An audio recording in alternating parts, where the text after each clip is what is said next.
Everybody, welcome to Digital Inclusion Week at the Ashbury Center.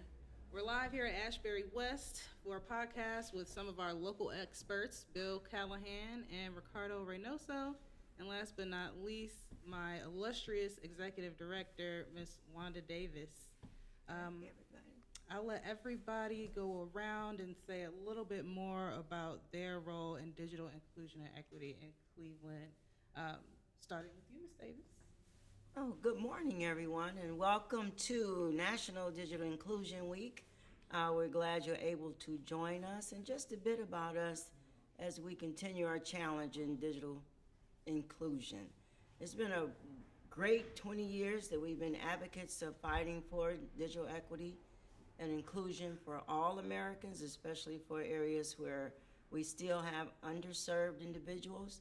The challenge has never been met so greatly as it has been lately. We've made some wonderful strides in trying to make sure that we can get areas that are unconnected connected, and make sure we can get individuals that are not trained. ASC3 has been doing this for 20 years, and we've found that the challenge has been great, but now we have organizations, not only ASC3, where we thought we were an isolated individual company doing this, but we now have the city of Cleveland, the county, the state, and even the federal governments looking at us and saying that digital inclusion and digital equity is a must-have for every American. And so I can say that, having been one of the founders of our organization, I'm glad that we saw this need and we challenged this need, and I'm glad we're still part of it. Yes, and I want to be one of many who thank Wanda Davis and ASC3 for the tireless work that they've put into this for the last 20 plus years.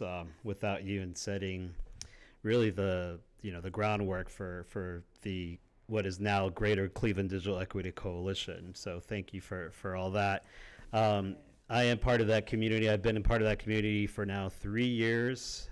My name is Ricardo Reynoso. I am at the City of Cleveland as the city's first ever digital equity and inclusion manager. I joined in November of last year, 2022. Prior to that, I was at Cuyahoga Metropolitan Housing Authority as a digital inclusion manager there for 2 years. But I have been working with marginalized communities for probably well over 15 years now. I've lost track, quite honestly. But we at the City of Cleveland, special thanks to the mayor, the administration, in supporting this cause and ensuring that there is somebody in this position to kind of help ensure that the city is fully bought in. That is the city, as in the City of Cleveland government, as well as all the players within the community, both public and private sectors. It's, we are at a unique position right now, quite honestly, where, the digital equity inclusion was trendy during the pandemic, and I know that Ms. Wanda Davis here can attest to the fact that we were well aware of this digital divide before the pandemic, and the country as a whole saw what these gaps were thanks to the pandemic. And we are grateful for all this money that came from the federal, the state, on the local levels across the country to kind of help tackle this during the pandemic. It is not as trendy these days, and part of our job in doing this work is to ensure that people stay aware of the critical nature of addressing this day in and day out, that these gaps are still very serious, and it's not going to solve itself with hundreds of millions, even hundreds of billions of dollars. I mean, this is something that anybody and everybody who can see how this is connected to the greater good of Cleveland, the state, the country, the world as a whole, we ask you to step up to the plate too and contribute in any fashion whatsoever, because it's together that we're going to be able to do this. And, I imagine you'll go into this to some extent.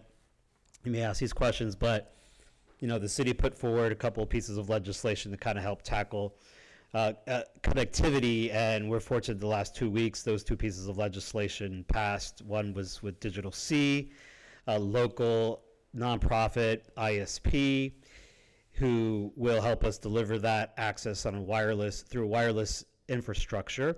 And then through Sci-Fi Networks, the other piece of legislation that will ensure that the city finally is connected block by block with fiber optic connectivity, which shockingly this city had not been connected for generations. So we're yeah. I've seen it up close. So Insane. it is insane to think. But we're getting there, and so thanks to these pieces of legislation, and thanks for the people who. People behind the scenes, you don't get enough credit. I know it's a thankless job, so thank you for everything you've done to kind of advocate on behalf of the need for the connectivity. But it's more than just the connectivity, right? We can build all we want, but we need to make sure that we drive forward adoption measures to ensure that people who want to participate in the digital economy can. And so that's why it's critical that we further as much as possible digital skills, tech support, affordable devices, the whole 9 yards. So, and it's going to take time, but I'm committed to it. Wanda is ASC3. I know Bill Callahan will show you how much he's done as a pioneer here locally. So I'll go ahead and pass it over to Bill. Hi. Well, I'm Bill Callahan, and I'm the director of an organization called Connect Your Community, which is a little nonprofit that goes around and tries to help other folks who are actually in the field doing this work, particularly the Ashbury Center, and as well as Digital C, which is the organization that's going to be working with the city to deploy an $18 broadband option across the city, and as well as working with Wanda and a number of other partners to expand digital inclusion services. And I'm still kind of in an advisor role with the National Digital Inclusion Alliance, which is the main sponsor of Digital Inclusion Week, although there are lots of other owners now, and which I helped organize back in 2015. So at this point, I guess I'm the guy who's been in the field for 25 years, and remember when it was a matter of squaring away in school basements to put together a few computers for people on the west side. Nobody really wants to hear about that, but the perspective that I've got at this point is essentially what I have to offer, and so that's what I'm here for. I hope at some point during the podcast we'll talk about some of the big and still pretty difficult problems that the city's going to face in applying all these tools, in particular the many, many years of what we've called redlining, which is simply the failure of some providers to put the resources in certain neighborhoods that would allow people to get modern, very fast telecommunications, and the kinds of things that the Federal Communications Commission and others are trying to do to address those issues.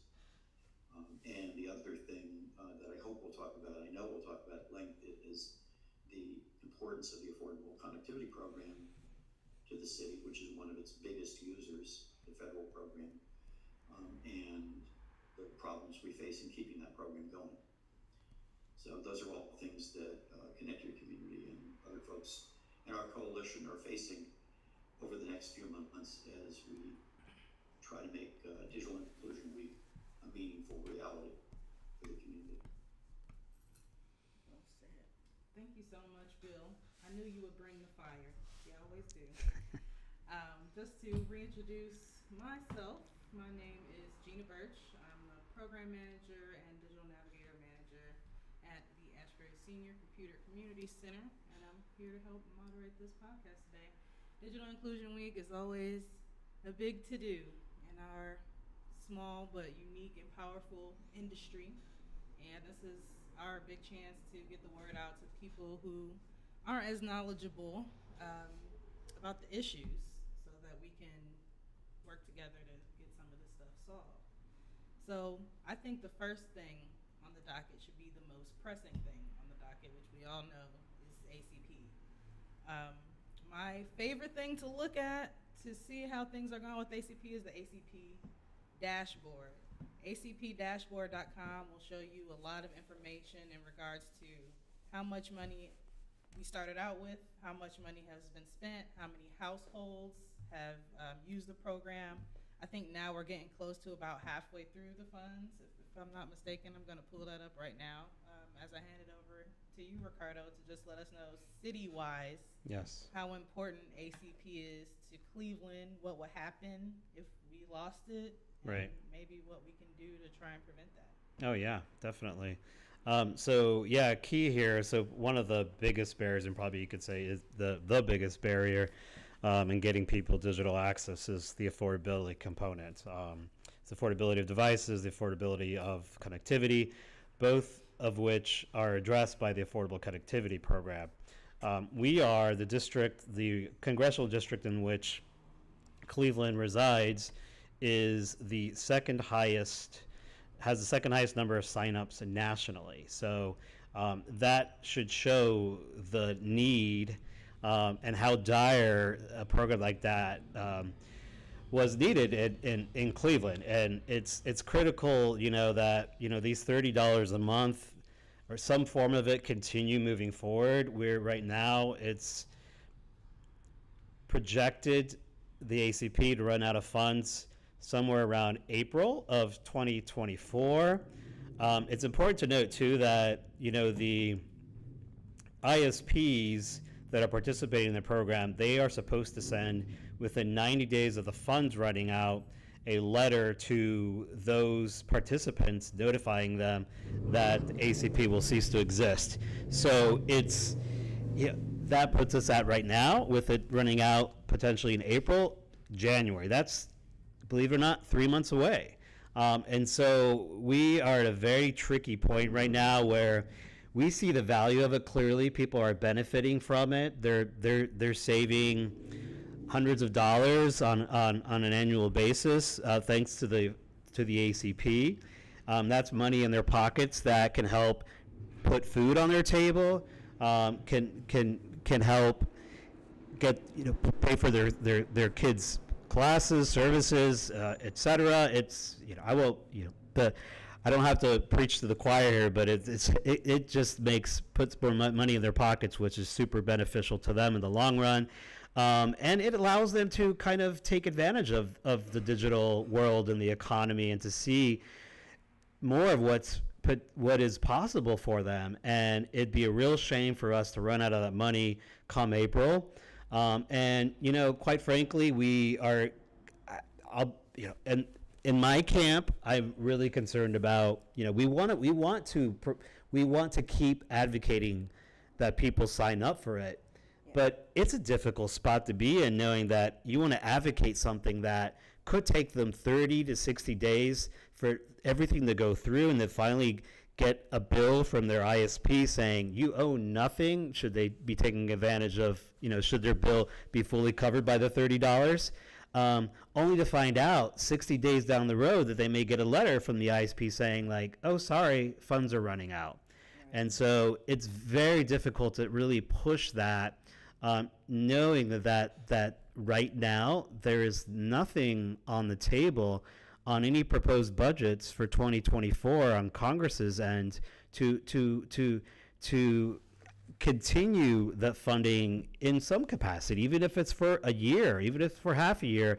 The money needs to be there, quite frankly. We run the risk of disenfranchising millions of Americans, not to mention countless tens of thousands of households in Cleveland. So it's critical that we do everything on our part to advocate that the funding continues in some form or another. And these are people that are already, to use the word you use, disenfranchised. Yes. So why put them through the ringer, give them something great, and then rip it away from them?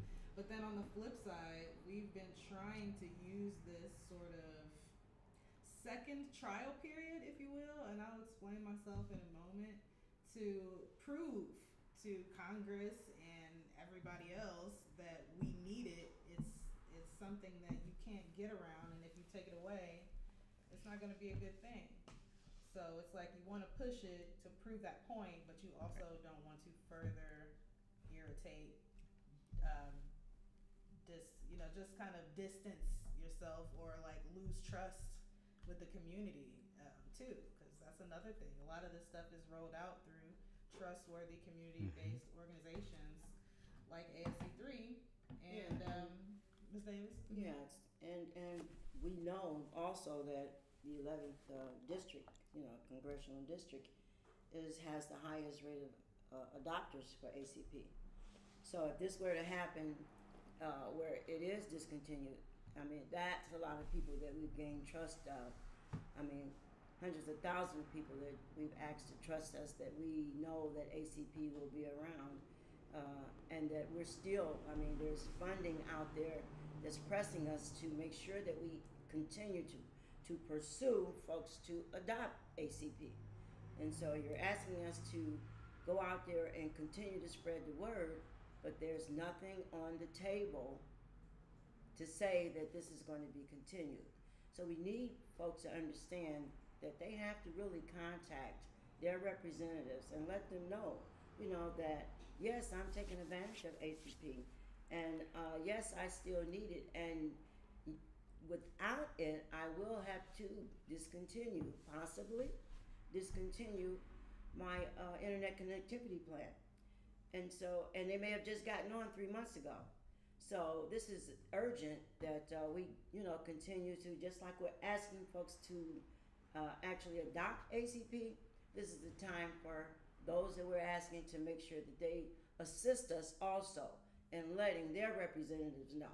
We need your help now to make sure that ACP is continued, because we know it's beneficial, and those that have adopted and are using it, they definitely know. And I know Bill always has numbers at the tip of his finger as to how many in our congressional district are actually using it, and then how many in the state of Ohio, and then of course Regina with the information up from the ACP website. The numbers are there. So this is urgent. This is not anything now that we need to just say, well, maybe, we should do this. This is where we have to do this, because with nothing on the table, I mean, November, they go on break for the holidays, maybe, Congress goes, and, where are we? January we come back, and we only have a few months. So now we need to get this on the table now before they take break. Agreed. It's hard. So, okay, Yeah, so go ahead, the Bill. numbers challenge. Yes. So, about, as of this week, according to the FCC, about 1.1 million Ohio households, A million. Ohio subscribers, which Yeah. is one per household, right? We're enrolled in ACP. That's the third highest of any state in the country. The congressional district that most of the listeners live in, Chantel Brown's district, Ohio 11. It is, as Ricardo mentioned, the second biggest number of ACP subscribers of any congressional district in the country, right behind New York 13, which is essentially Harlem, Upper Manhattan, Bronx. About 114,000 at the last calculation that I've seen, which was the end of July. The county, needless to say, has over 100,000 users. The city of Cleveland, according to, at the beginning of October, according to numbers that FCC just released yesterday, should be at about 85,000 household users. So that's more than 40% of households in the city. 57%. It is a huge issue for the city. And all those people are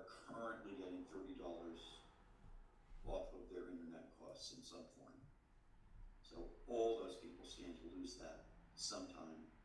Well, stand to be told, as Ricardo pointed out, to be told that they're losing it within the next couple of months, and actually lose it by April, according to the chairman of the FCC. So that's the situation. The political situation, as Wanda described it, is exactly what she said. There is no proposal in any budget to add money to the next fiscal year budget, which would be fiscal year 2024 federal budget, which is the budget that we just avoided shutting the government down over, right? Yeah. So it's end of December, beginning of October through next end of September, and next September 30th. For that period, do the math, but it's 5 or 6 months of that year for which there will be no funding, Right. basically, unless Congress creates some funding. And there is no proposal from the White House, from the House, from the Senate, from any place to do that, even though there have been many people not in Congress pointing the problem out very loudly across the country for the last 3 months. And even though there are various congressmen who've made statements about how important the program is, but nobody's doing anything.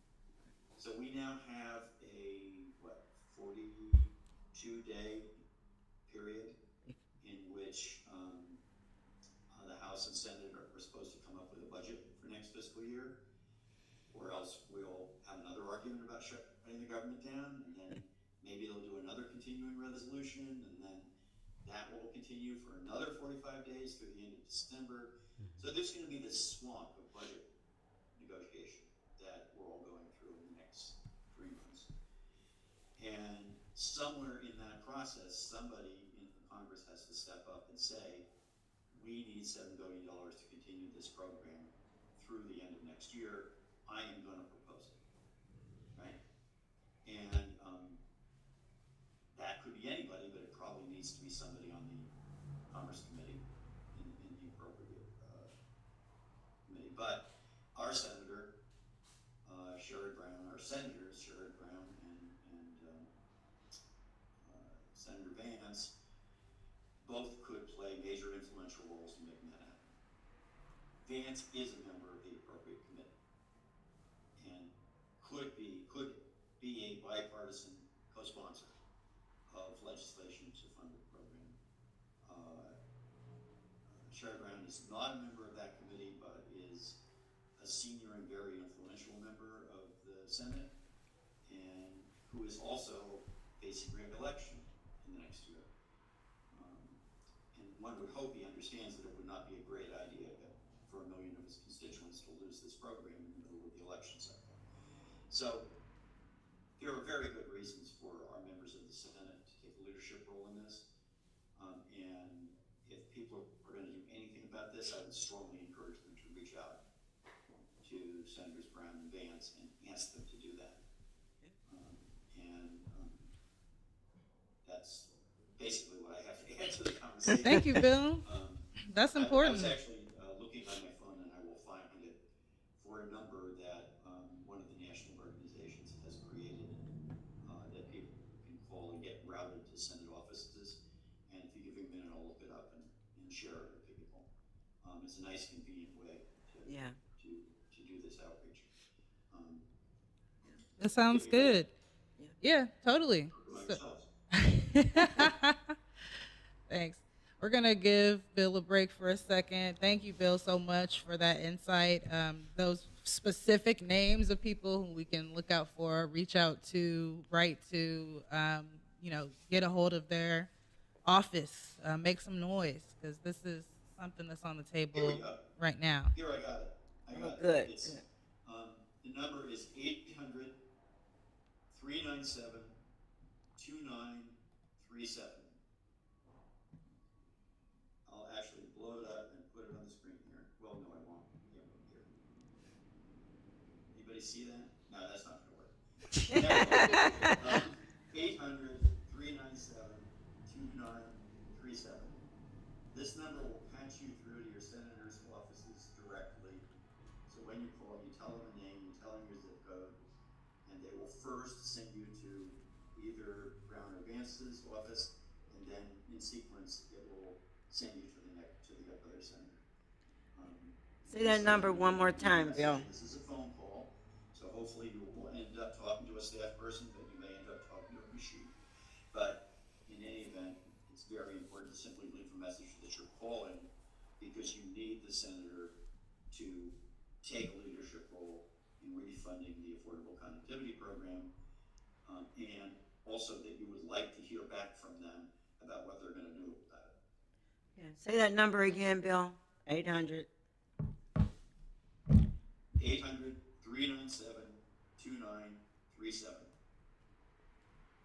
All right. 397-3927. Yeah, and 397-2937. 2937. All right. Yes. I'm going to say that again later, too. yeah, and I invite everybody, share this far and wide and share stories, share Yeah. how this is impacting your daily life. I think that's critical. Yes. If you are an ACP user, it Yes. is extremely important Yes. to say that. Right. Yeah. You know, They need to hear from people who When- are using the program. when certain things hit the news, everybody knows. And I feel like for as many years as ACP has been in existence, not that it's a lot, and we need a lot more, but since it even came about, there are groups, droves of people that we encounter that have no clue what it is, never heard of it, don't understand it, don't know how it works. And so it's got to be a personable type of campaign. I mean, like you say, if you are a person who's using ACP and you have social media, you have the power to help impact sustaining your own, subsidy for your utility. And that brings me to another point. It's a utility. This is a discussion that we have all the time in our industry. But just like electricity or gas or water, you can't really do life properly without access to high-speed internet. And the sooner that we can get the government to classify it as a utility, the sooner it will have similar protections as a utility with programs that we already have, like HEAP and things of that nature that help you cover other essential expenses. Yep. Let me add also the barrier. One of the main barriers of why some uptakes from some of the areas is that, when the government helps with a program, sometimes the program comes and everyone gets used to it, and then before they can actually get the penetration that they need, the program is over. So one of the barriers of adoption is sometimes for individuals to actually appreciate ACP, I think everyone needs to recognize that we have to ensure that ACP is a program that will be around, and that if we get our leaders to actually fight with us and for us for this particular law or utility or whatever way it may become where it's becoming permanent. And then that way, individuals that we're serving, and individuals that we're trying to reach will have a full penetration of individuals using ACP. And then it will become beneficial to everyone. It will become not just a giveaway, but then it will become more economical for individuals to actually be able to take part of it. The ISPs, of course, it's beneficial for them, but also it can turn around and become where it's I would say, a giveaway that they could probably have. They're finding different ways to help participate, in the digital inclusion space. And so one of the ways is it's for them also to say that since ACP has been around, those that have adopted are staying connected, because we always had a problem of, inefficient services or cost being a barrier, and folks would, use internet connectivity for a minute, but because of cost, they would, drop it. So we can get to a point where we can say that this is universal, is probably where I'm trying to get to, that internet connectivity is a universal utility. Then I think we'll have a better chance of making sure that all the work that we're doing and what we're asking the government to do is going to, be successful, and then all Americans will be able to participate, so if they so choose. So we need to continue to concentrate on the barriers of why ACP some people may not adopt and why some do. But also just keep in mind that, if Congress recognizes that they owe it to the American people to ensure that ACP continues, because you can't put a carrot out there and say, okay, this is the way things are. We're asking all of our people to become digitally literate, to do most everything online, but we have no way to continue to sustain and keep you. So we got to make sure that that message is getting out. I think what you just explained, it sounds fantastical right now, but it is digital equity. It is all the the way around. state of digital equity is when we actually get there and we achieve it. And the work that we do is the digital inclusion work. It's bringing everybody in until everybody is in. Right. So we just got to keep Happy bringing Digital everybody Inclusion in. Week. Yeah, Happy the ACP Digital has been Inclusion a Week. critical component to all of Yes, that, as absolutely. well as its predecessor, the emergency broadband benefit. Exactly. And I think for those who aren't aware about the ACP, that this is something that has benefited people of all political stripes, rural and urban communities, and Exactly. so people are able to take advantage of this. And if you probably ask any ISP, they'll say this has been great for us because this is free money that Yeah. we're getting to help these previously disconnected residents. And so it seems like a no-brainer to continue something like this that is Universally. benefiting and utilized so widely by so many Americans. I agree. Absolutely. If anyone listening or anybody who gets this message somehow is an ACP subscriber, Yes. it's quite likely that you've gotten some sort of message from your provider, essentially asking you to explain the situation and asking you to reach out to your congressional members. I know that AT&T sent this out via email a couple of weeks ago. Yeah. Or has been doing it up till that recently. But I also heard that Charter Spectrum, which is the biggest ACP provider in the state by far, has been doing something similar. If that's true and you're an ACP user, you may be inclined to simply say, essentially that's the phone company, propaganda, write it off. I would strongly urge people, if you have that message, to take it seriously, because in this case, those providers and the community are very much allies in trying to keep this program moving forward. And both those companies that I just named have signed up a lot of people and provided additional subsidized programs that enable at least some new users to get service essentially for free because of additional subsidies or additional rate concessions that they've allowed. So we have no idea how many people are responding to those messages, right? But there has been that message sent out to folks. And again, if you've seen it, take it seriously. What those companies are telling you is that this program is going to end and your bill's going to go up unless some change gets made at the national level. And everybody's kind of on that side, except for some reason, people in Congress haven't been rising to the challenge. This is not hopeless. So we actually do hear that there is some motion from some folks in the Senate. So it's not like this is a brick wall necessarily. But everybody can see in the paper what a mess this budget situation is. And so there are a lot of problems competing for their attention. And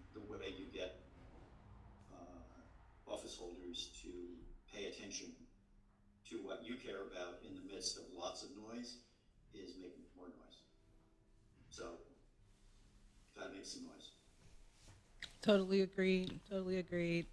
I've left some numbers and information on the screen, just reminding us what we can do this week and going forward to help impact the sustainability of the Affordable Connectivity Program, or ACP.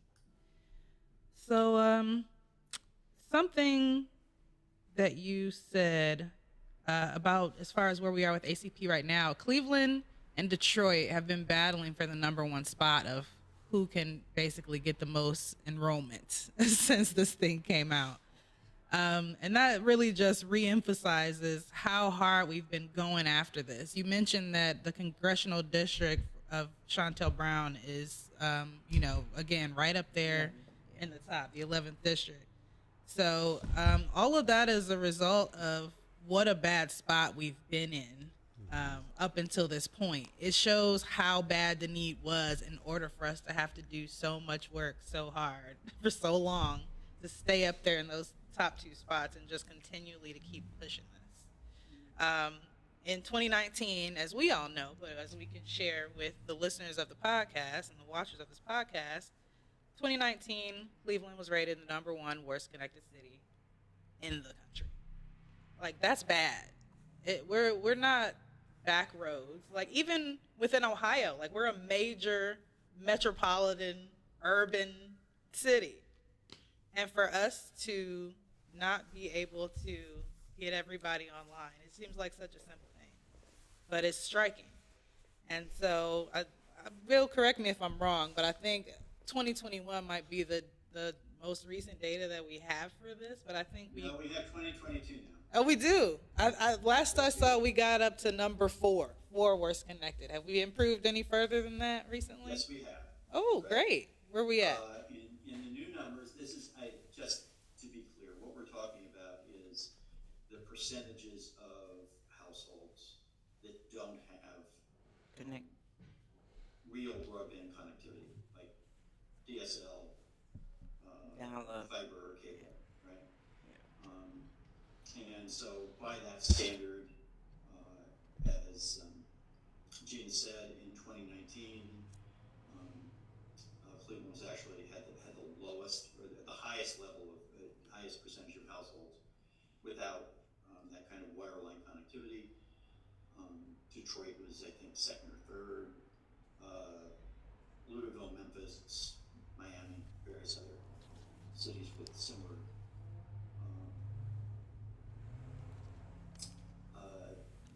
distress situations, generally economically distressed situations, are among those that were high on the list.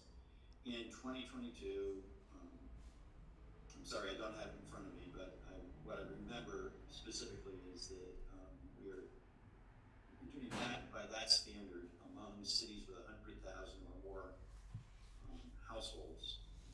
Cleveland was number sixth Okay. worst connected, and I'm pretty sure that Detroit was number one. Wow. So that's, sounds good. A more important number, frankly, is that between 2019 and 2022, which is when these census numbers are for, about our percentage of households with wireline connectivity improved by about 10%. And that was true across the board. And clearly we're seeing the results of the pandemic. The pressure on people, irrespective of whether they got any help, to go out and get themselves some connectivity so that they would be able to do homework, go to work, talk to their doctor, go to church, right? So people certainly responded to that. But in addition, a lot of people went out there and started helping them. And we've had the Affordable Connectivity Program, we've had other kinds of subsidy programs, and we've had a lot of people out there doing outreach and getting people devices, getting people the navigation assistance that they need to do this. So the good news is that on a large kind of statistical scale, you can say that it worked. Yeah. Is working. It is working, Improved yeah. our situation. Yeah. That still leaves us with about a third of Cleveland households without wireline connectivity. And We were in the 40% range in 2019. We're now in the 30% range. So better, but not good. it seems like even at this rate, it would take us a decade to get to the middle of the pack, and that is concerning. Well, yeah, if you're thinking about it in terms of relative positions, that's certainly true. But, I think fundamentally what we're interested in is the absolute question of are people connected? Yeah. And Will and ACP that's continue? a 3-year change in a historic situation, right? Are we going to see the same kind of trend from now on? My guess is much more slowly, unless there are measures that really make a difference. So measures like making sure everybody in the city can get connectivity for $18. Yes. I was going to bring that right up. Precisely. That ACP continues to be available. All those things are critical tools to keep those numbers moving in the right direction. Let's zoom in on that $18. Miss Davis, did you want to pick up on that? No, actually, I'm going to let Ricardo pick up on that one. That was great news. Great news. Yeah.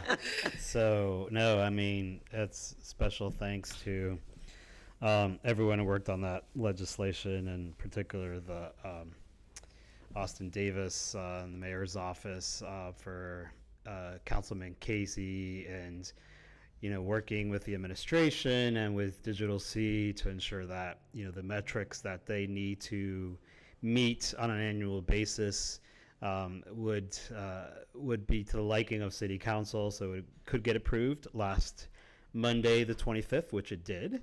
So thankfully that got approved, and that's $18 a month. That is set for 5 years. The $18 rate, and it's interesting. They pointed this out at the Utilities Committee meeting.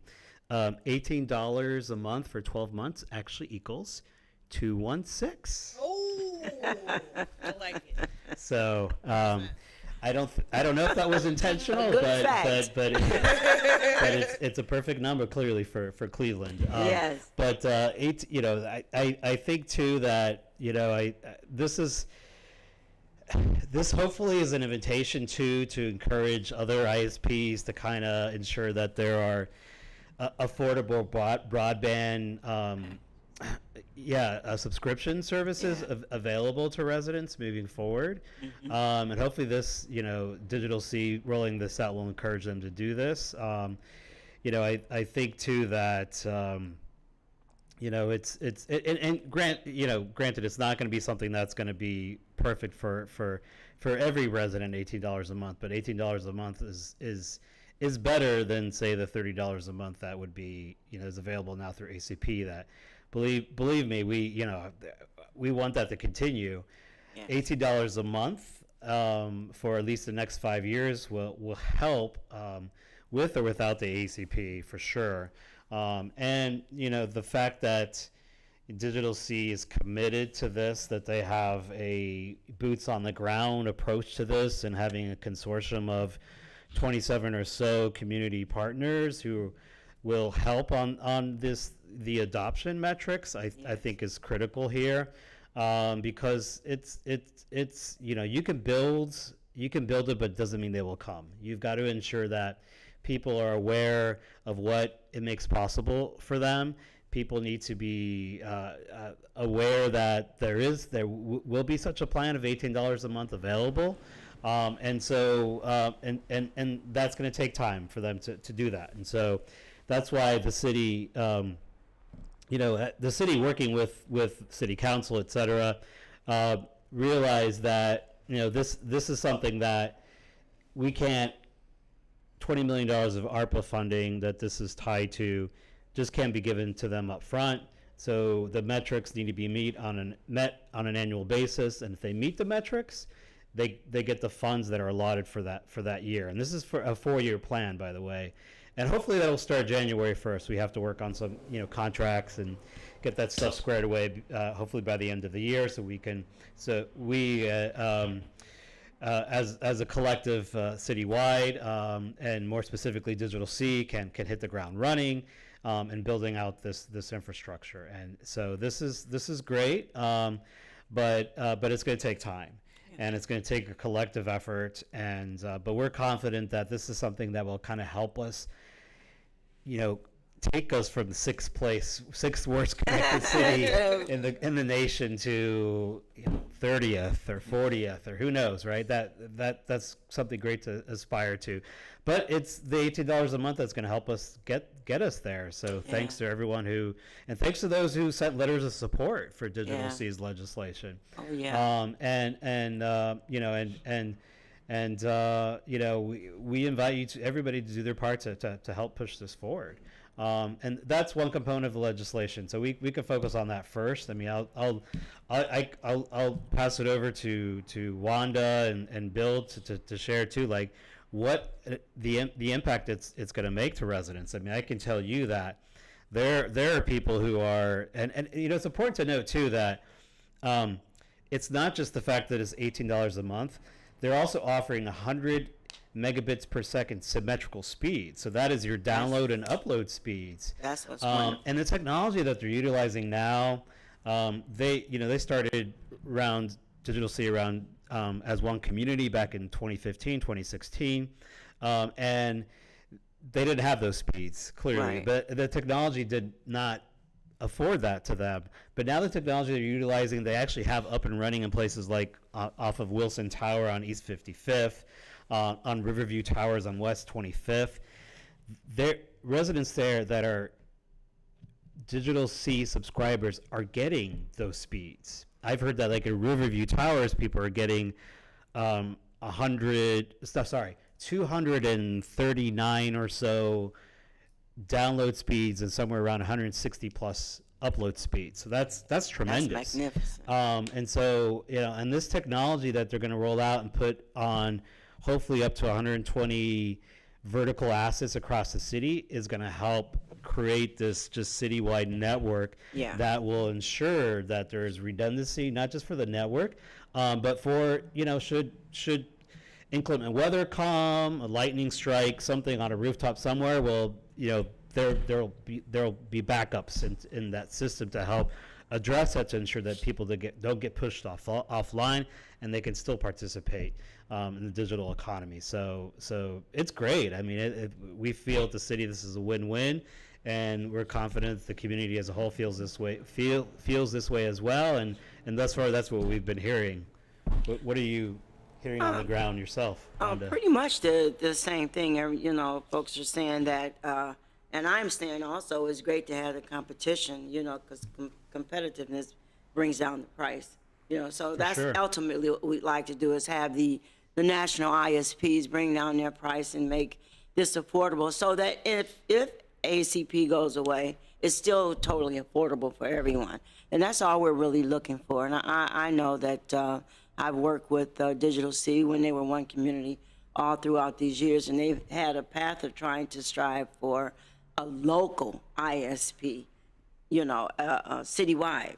And so I think giving them this opportunity, from the city is beneficial for, of course, Digital C, but even more beneficial for the residents that are here in the community we serve, because it gives them another opportunity to choose. And that's what equal access is about, having the ability to choose what is best for you. Mm-hmm. And so we'll still have the nationals available, but then we'll have our own Digital C available also with a competitive price, where if I don't need ACP, because I've served seniors throughout the years and individual mature adults, and they have incomes that go beyond, the qualifications for ACP. And so having an alternative with that kind of speed at that low rate is what we've advocated for. Mm-hmm. And so that's a reality now. So I think it's wonderful for the folks, and folks I've talked to say the same. Bill, your comment? Well, I don't think I have anything else to say about that. I guess it's important to share that this is going to be a progressive process, that the Digital C's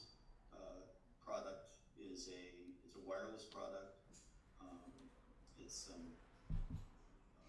what's called Wireless Internet Service Provider, or WISP. And right now it's offered in relatively small,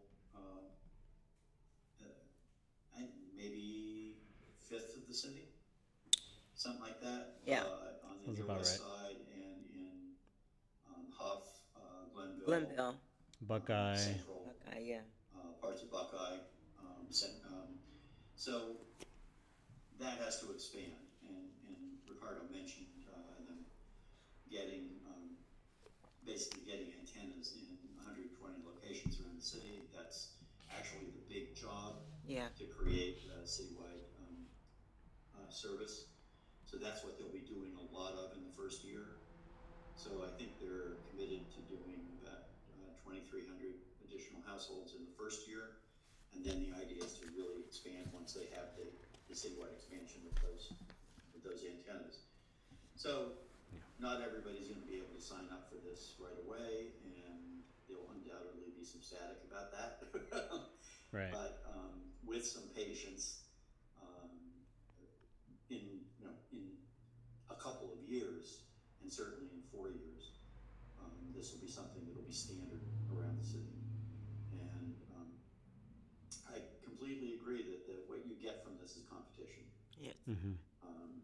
There's no doubt in my mind that any place where there's $18 service, there's going to be other providers trying to figure out a way to give you something similar.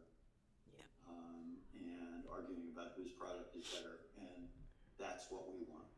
Exactly. Right? That's the Exactly. goal. It's not a great thing to say for any of the providers specifically, of course, because they'd all like all the business. But they won't get all the business. They'll get shares of the market, just as always Yes. happens.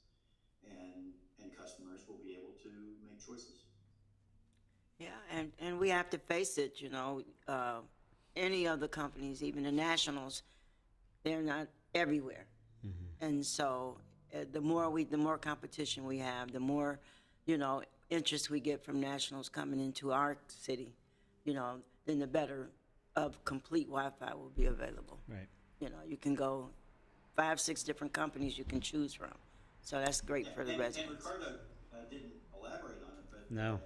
The city also proposed, and city council just approved, another parallel plan which is supposed to facilitate that. Yeah. Yep.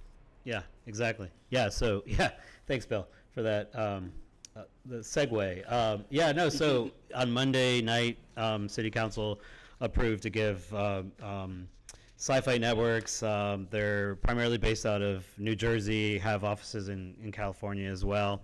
They're committing $500 million of their own money, so at no cost to the city, to over a 5-year period, once they start rolling the technology out, have fiber to the block across the city.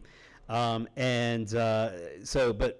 leading up to, before those 5 years, they have up to 2 years to develop a plan as to how they're actually going to achieve that. So what got passed at council on Monday night was giving them access to non-exclusive right-of-way citywide, which will allow them to then develop this network. So that's a game changer. So if, assuming that, let's say worst case scenario, it takes them 2 years to plan this, and they're done building things out after that second year, in 3 years, fiber will be on every block of Cleveland within that 5-year period. So, at a max 7 years, that's what they've committed to. For us, it seemed like a no-brainer. So people know too, they are not an ISP. They build the network, they maintain it, and then they sell access to the network wholesale to other ISPs. So that in turn hopefully will bring a bevy of ISPs at all different price points to the table to be able to piggyback off of this network and sell it to residents. And not just to residents, but to businesses as well. Yeah. And so I think one important thing to note here as well is that just to kind of give you an idea of the breadth of impact that this can make, we are. Correct me if I'm wrong. I love to say that Cleveland is the healthcare capital, the medical capital of the world. But with the Cleveland Clinic, University Hospitals, Metro Health, and countless other healthcare providers, that we access to telehealth is critical. So, and there are countless communities who simply can't, residents who could take up to an hour or more to get to their doctor, right? And this is an opportunity that, you could potentially even build a telehealth network that may, perhaps healthcare partners join forces and taking advantage of the Sci-Fi network, work together to create a telehealth network. That could potentially be something that's possible to do. And then that, could in turn then ensure that residents can affordably get online and access their doctor in the dead of winter in Cleveland. We know how rough these winters can be here. So, and to know that you don't have to, even in sunny June, know that you don't have to travel an hour plus to have to get to your doctor, that you may be able to take advantage of a network that allows you to access your doctor, right? So there's all kinds of possibilities, the IoT technologies that are out there too. I mean, smart city, ensuring that Cleveland could become a smart city. This is going to help us do this. It's going to make available tons of resources to Clevelanders across the board, quite frankly. So we're super excited about that. And so this is the first step with Sci-Fi Networks, so we're just looking forward to this relationship with them and with Digital C moving forward. And any of our ISPs, we're all, so people know it's not Digital C and Sci-Fi. It's other people that want to partner in this, and we're grateful that PCs for People has stepped up in providing devices and connectivity. AT&T, Spectrum, they're critical partners in all this as well. And we invite other ISPs or tech providers in any capacity come to the table and help us deliver this to all Clevelanders. So that actually brings me to what I think might have to be our last point. We've been talking for about an hour here. But you listed off several ISPs, including local/regional. We've got Digital C, and then we've got Sci-Fi, which has all these possibilities, and then we've got the big guys, Verizon, Spectrum, AT&T, etc. So for those that don't know, in Cleveland, who are the major players besides the ISPs, you, the city, and Ashbury? We have. So, who all else is doing this work right now in Cleveland? Oh, goodness. I will. I hate to go on a list because there's so many, there's 70, 80 plus organizations, a part of the Greater Cleveland Digital Equity Coalition that started during the pandemic. And, a huge thanks to, I was told that our former CMSD CEO, Eric Gordon, this was his brainchild, but I'm sure it was on other people's radar too. But, thanks to him, thanks to the Cleveland Foundation, who was the leader of this and helping bring all these stakeholders to the table. Correct. I mean, goodness gracious, I don't know what we would have done without them and bringing everybody and getting everybody to see the big picture, not just about the urgency of providing people this access during the pandemic, but in the long term. So, there's countless others. I could go on. So obviously ASC3. Yeah, the county. We have the county. Cleveland Foundation, the county came together. Connect Your Community. Yeah. And then, of course, leadership from our National Digital Inclusion Alliance. They were a catalyst in building coalitions. And so with me being on the board with them and understanding, the necessity of what we have to do, it was a win-win for the city of Cleveland to have our, Greater Cleveland Digital Equity Coalition.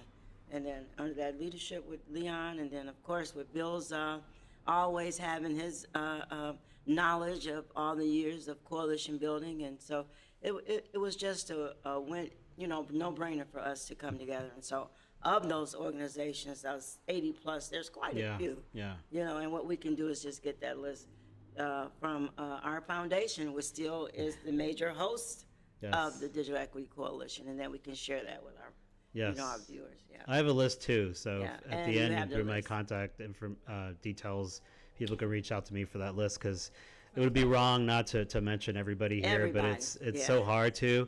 And I think we I know, can put it on our websites too. yeah, Yeah. for sure, everybody. and and there could be more. In fairness, we should say Cleveland Public Library. Yes. The The libraries, library. the Cuyahoga housing County authorities Public, East as well. Cleveland, right? Yes. Have all been considered. CMHA, Yeah, Belton and Rebecca. You wouldn't want to, and leaders in the coalition. Yeah. yes. So we've got the big coalition, and then we've got the smaller group, formerly known as the ambassadors, now the digital navigators and the digital navigator supervisors, which consists of mostly the libraries, the housing authorities, and us.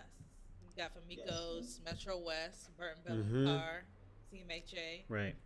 and Cleveland Housing And the Network Housing Authority Partners has been a Station. major driver. CHN, Major yeah. driver. Work as a partner with Yes. those folks for Yes. the last, we're now running about 10 years, right? Yeah, CMHA. Yeah, Started CMHA, with right? them on the west side. Yeah. I think in 2016. Well, okay, so 7 years. Yeah, CMHA was critical. I mean, people. There's a program created through the federal government by the during the Obama administration, Right. and so that was CMHA was one of the pilot communities of that. So they're critical in this. In fact, you could say that CMHA was Digital C's first major client Yeah. and partner in this And- and rolling and it out. And so ASC3 they also. were right. Yeah, and ASC3 exactly. Yeah, we did the adoption. So they piloted this through AC3 and CMHA, and so if it weren't without those partners, Digital C would not be where they are today to help drive this citywide. The other, since you mentioned that the federal program, I mean, one of the most interesting steps in this whole history, in my mind, was, I think in 2015, might have been 2014, the Obama administration designated, can't remember how many local housing districts to be kind of champions of this initiative they were doing. Right. And notably, there was no money, right? And actually, they didn't even tell, the White House did this announcement, but didn't actually tell all the housing authorities involved. So I had the great privilege of calling the director of the housing authority to say, hey, did you hear this? so I was the messenger for the White House on that because I happened to hear about it. But point is that there was no money. So it would have been an easy thing for the authority to, do a couple of, hey, we're doing some training, isn't that great? And instead, the director of the housing authority, to his eternal credit, made some space in their planning department, designated a staff guy who was terrific, got his IT department to start putting aside computers that they were about to replace and start refurbishing them directly in-house, and just started this program with virtually no outside resources. And that program became something that other efforts could be organized around, including Digital C's initiative in the central Neighborhood, building, which right. is their first network in this process. But Wanda and I were also involved in training classes for folks on the west side Yeah. senior buildings, and all of CMHA's contributions to that stuff was done basically in-house. They just scared up their own resources. That is so rare, Yeah. and I think it's a major reason actually why we're where we are today, because that was a floor under which many, put a floor under many other people's efforts, including the Cleveland Foundation. do not ever leave them off the list of people who get credit for this. Oh, yeah. Because the other thing is that if anybody has, besides the school district, if anybody has reach to, a whole lot of households for whom this really matters, it's the housing authority. For sure. For sure.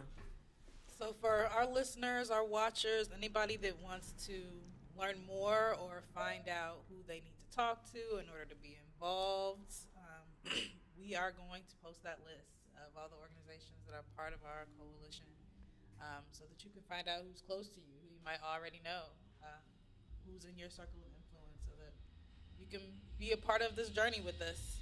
Yeah, and if you want to join and you're not a member of the coalition, we invite you to do the same as well, because the more the merrier and the bigger impact ultimately we can all have together.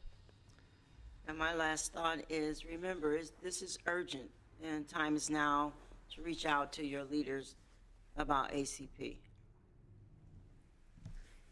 I feel like I'd be remiss if we didn't mention, as part of Digital Inclusion Week, right, Gina? The partnership, N10, City of Cleveland, ASC3, Cleveland Public Library, East Cleveland Public Library, RET3, PCs for People, in a digital device drive. So Yes, all this week, at all those locations Ricardo mentioned, we have boxes set up to collect your old tech, old phones, old tablets, old computers, monitors, keyboards, mice, printers. We'll take them, whether they're working in one piece or two. and no need to wipe the dust off either. Just bring it in, Throw it dusty in the and all. box. We'll, RET3 and PCs for People figure that out. To take the cockroaches out. Yeah, Yeah, well, that- ideally. that might be a good idea. Take them out, No yeah. cockroaches or bed bugs. But again, dust, we're all right with that. And Gina, you gotta mention Super Tech for tomorrow. We've got a couple more events coming up this week at the Ashbury Center. Tomorrow here at the West Side, 9926 Lorraine Ave, 44102. We're having a Super Tech Day.